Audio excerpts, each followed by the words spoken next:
Let us see the next question.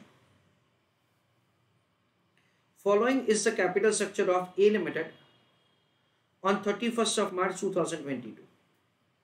तो हमको एक स्पेसिफिक डेट का कैपिटल स्ट्रक्चर दे रखा है कंपनी का. Equity share capital is rupees 10 lakhs. Security premium is 15 lakhs. Reserves and surplus is 5 lakhs. Net worth is 30 lakhs. On 1st of April 2020, the company made bonus issue of 2:5. यानी 2 shares issue किए जाएंगे against 5 shares. Mr. X purchased 100 shares of A Limited on 1st of April 2019 at the market price of 20. He sold these shares on 31st of March 2022 at market price of 60 rupees per share. Highlight the portion come dividend.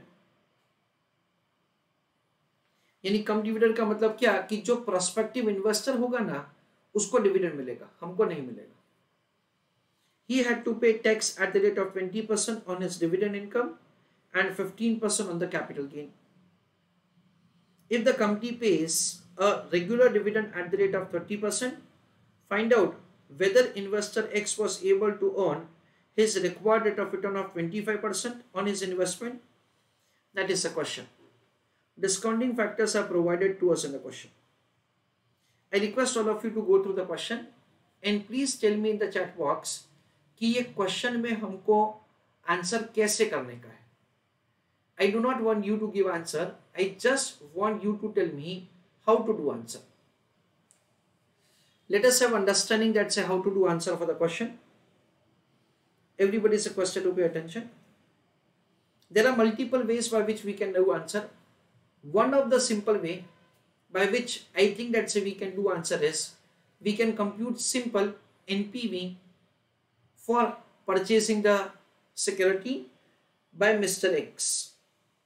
क्योंकि ये question कुछ to some extent it is a kind of postmortem job जैसा है, जिसमें हम लोग क्या करेंगे, हम लोग ऐसा करेंगे दैट से हम लोग हिस्टोरिकल जो इंफॉर्मेशन दे रखा है उसके ऊपर से एनपीवी का कैलकुलेशन करेंगे मिस्टर एक्स के लिए.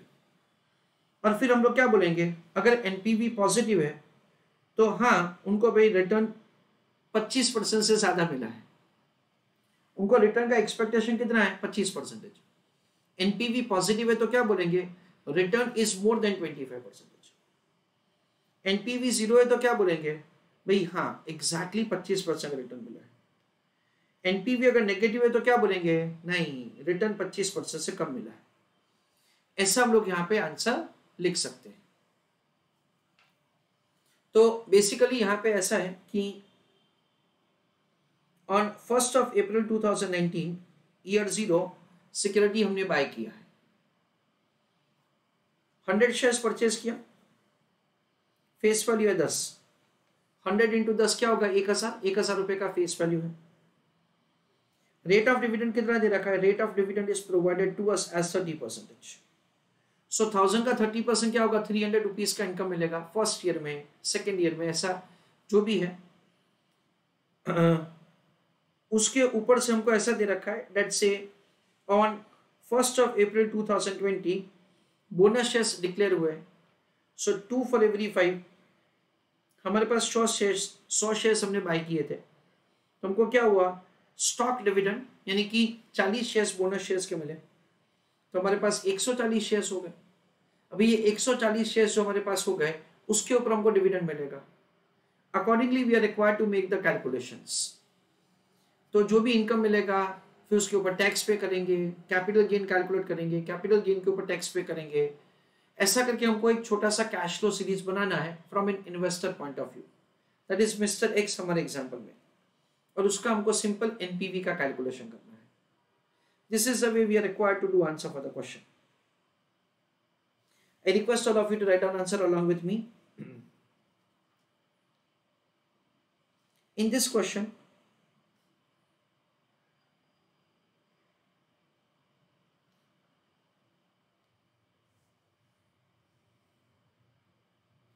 we do not have to take any decision.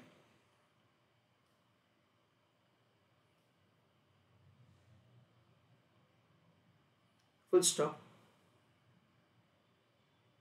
Over here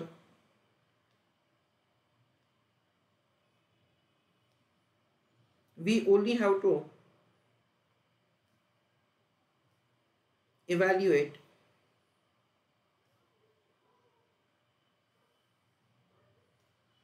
whether Mr. X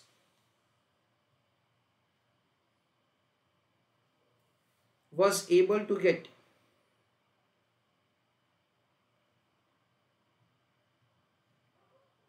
a return of 25% or not. Full stop. For this,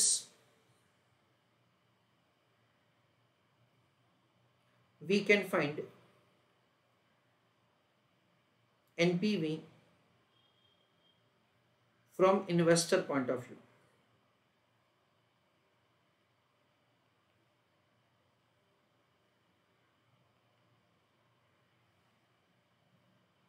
तो इसके लिए हम लोग क्या करेंगे, NPV from investor point of view.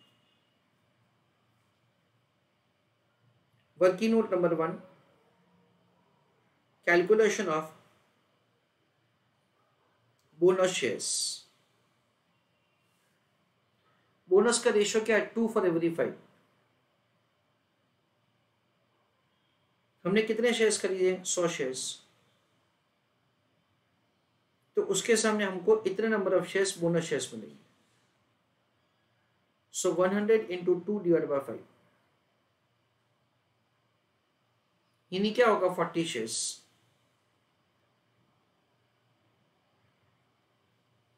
That is how we will make the calculation of the bonus shares.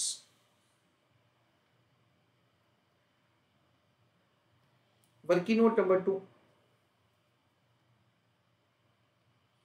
calculation of capital gain tax. Capital gain tax calculation is very simple. It is the capital gain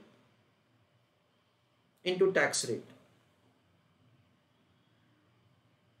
It is sale value minus purchase value. इसका difference जो है वो capital gain हो जाएगा into tax rate.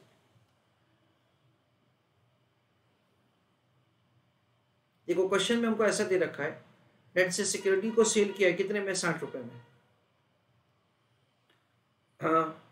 And it is sold on cum dividend basis. यानी क्या होगा, prospective investor को डिविडेंड मिलेगा. 60 rupees is what we receive, और हमने खरीदा था कितने में, क्वेश्चन में दे रखा है हमने खरीदा था 100 रुपए में, सॉरी 20 रुपए में 100 शेयर से. तो सेल वैल्यू में क्या लिखेंगे, 100 जो हमने इनिशियली बाय किए थे प्लस 40 यानी कि बोनस, तो कुल मिला के 140 हो गया, into sale value of the investment is 60. So 100 plus 40 यानी 140, 140 into 60, that comes to 8400. Minus हमने खरीदा था कितने में, हमने खरीदा था 20 रुपए में.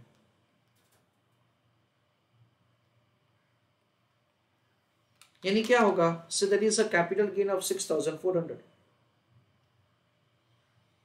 क्या करेंगे, से into capital gain tax rate. Capital gain tax rate कितना दे रखा है हमको, 15% दे रखा है.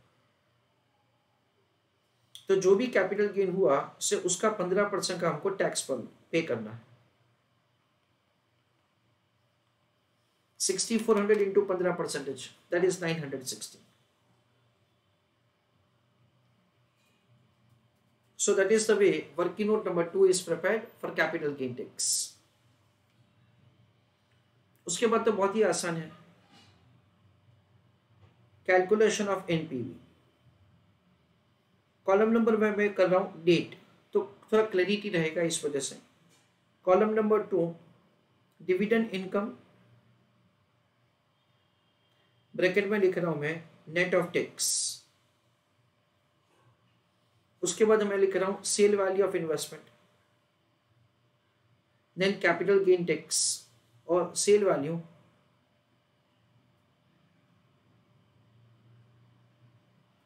Net of capital gain tax.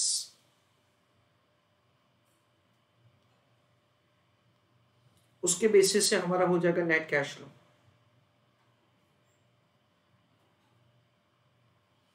फिर उसको हम लोग क्या करेंगे, ईयर वाइज फैक्टर से डिस्काउंट करेंगे.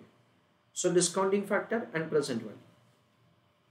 देखो क्वेश्चन में जैसे हमको दे रखा है that the security was purchased on 1st of April 2019. देखो 1/4/2019. तो हमारे लिए क्या हो गया, दिस बिकम्स ईयर 0. उसके बाद 31st of March 2020, that is what we understand is end of year 1. 31st of March 2021, that is end of year 2. And lastly 31st of March 2022, that is end of year 3. ऐसा करके हमको year 0 से लेके year 3 का cash flow series बनाना है. Now end of year 1 में हमको dividend income कितना मिलेगा वो मैं लिख रहा हूं. देखो 100 शेयर्स हमने खरीदे, फाइन, 10 रुपए का फेस वैल्यू, सो 1000 रुपए का फेस वैल्यू इंटू 30%, यानी क्या हुआ, 300 रुपए का हमको डिविडेंड इनकम मिला. अच्छा, कैपिटल गेन टैक्स रेट कितना है, 20% है. सो क्या करेंगे, इंटू 1 माइनस 0.2.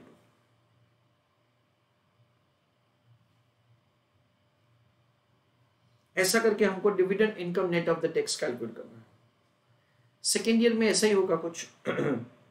140 इंटू 10, यानी हमारे पास 140 शेयर से 10 रुपए का फेस वैल्यू, क्योंकि बोनस हमको मिला है. कब मिला है, ये दिन के बाद नेक्स्ट डे मिला है, 1st of April 2020 को. अगेन इंटू 30%, क्या करेंगे, into 1 minus 0.20. That is the dividend income net of the tax. Last year में हमको डिविडेंड नहीं मिलेगा, क्यों, क्योंकि हमने सिक्योरिटी जो सेल किया ना वो कम डिविडेंड सेल किया है. तो जो प्रोस्पेक्टिव इन्वेस्टर है ना उसको मिलेगा. सो यूज अ कैलकुलेटर. 100 इंटू 10 यानी कि 1000 इंटू 0.3 यानी कि 300 रुपए इंटू 0.8 यानी कि 240. नेक्स्ट ईयर में क्या होगा, 140 इंटू 10 यानी 1400 इंटू 0.3 यानी 420 into 0.8, that comes to 336. That is the way we will have the dividend income net of the tax.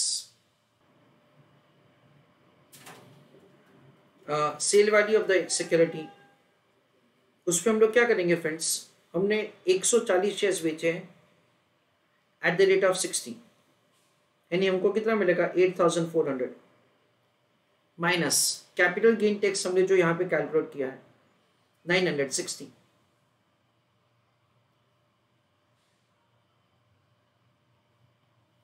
So 8400 minus 960 कितना होगा, 7440. That is the way the sale value of the investment net of the capital gain tax. Net cash flow, we understand, let's say 240 rupees, then 336 and 7440. ये जो है उसको हम लोग क्या करेंगे, 25% से डिस्काउंट करेंगे. फर्स्ट ईयर का फैक्टर कितना है, 0.8. सेकेंड ईयर का फैक्टर कितना है, 0.64. थर्ड ईयर का फैक्टर कितना है, 0.51. 240 इंटू 0.8 यानी क्या होगा, 192. 336 इंटू 0.64 215.04. 7440 इंटू 0.512, सो 3809.28. तो ये हमारा हो जाएगा present value of the cash inflow. So present value of the cash inflow is 4216.32. उस पर हम लोग क्या करेंगे, इन्वेस्टमेंट को डिडक्ट करेंगे. हमने 100 शेयर्स खरीदा है 20 रुपए के प्राइस का, यानी क्या होगा, 2000 रुपए. So NPV is the difference of both of them. NPV is positive 2216.32. So since NPV is positive, we can say that the investor is able to get a return which is more than 25%.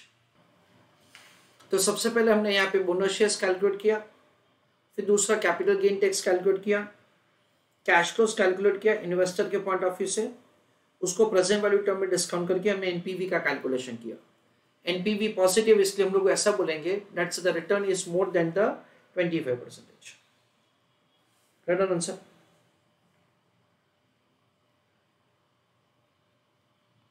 As NPV is positive,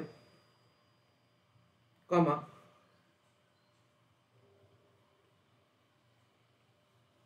return is more than 25%. Now यहाँ पे again आपको मैं सिर्फ बता रहा हूँ कि suppose आप लोग सिर्फ ये 4216.32 को 2000 से कंपेयर करके आंसर लिखो तो भी चलेगा. और तीसरा एक लेंदी मेथड ऐसा है कि जिसमें हम लोग क्या कर सकते हैं, हम लोग IRR का कैलकुलेशन कर सकते हैं. ईयर 0 में there is cash outflow of 1000, year 1 में there is a cash inflow of 240, year 2 में 336 और ईयर 3 में 7440. हम लोग क्या कर सकते हैं, ये कैश फ्लो सीरीज का हम लोग internal rate of return find कर सकते हैं और जो भी IRR होगा ना उसके बेसिस से हम लोग डिसीजन ले सकते हैं. यानी ऑफ कोर्स इसका IRR क्या होगा, 25% से ज्यादा ही होगा. क्यों? क्योंकि उसका NPV पॉजिटिव है. That is also the way you can give the answer. One more clarification that I want to give you. Let's say कई बार क्या होता है कि अकाउंट्स में जैसे आप लोग ट्रीटमेंट देते हो, ये जो 60 रुपीज है ना उसका बाइफर्केशन किया जाता है. What is the dividend component and what is the price of the security for the purpose of accounting. But taxation में ऐसा नहीं है. इन taxation the dividend income is taxable if at all you have received it. हमको यहाँ पे dividend income मिलता नहीं है कंपनी से, इसलिए से यहाँ पे डिविडेंड इनकम का कंपोनेंट करके उसके ऊपर हमको टैक्स का कैलकुलेशन नहीं करना होता है. जो भी हमको प्राइस मिला है वो सिक्योरिटी के लिए है for the purpose of tax calculation, तो उसका हम लोग स्प्लिट नहीं करेंगे. दैट इज व्हाट से वी अंडरस्टैंड.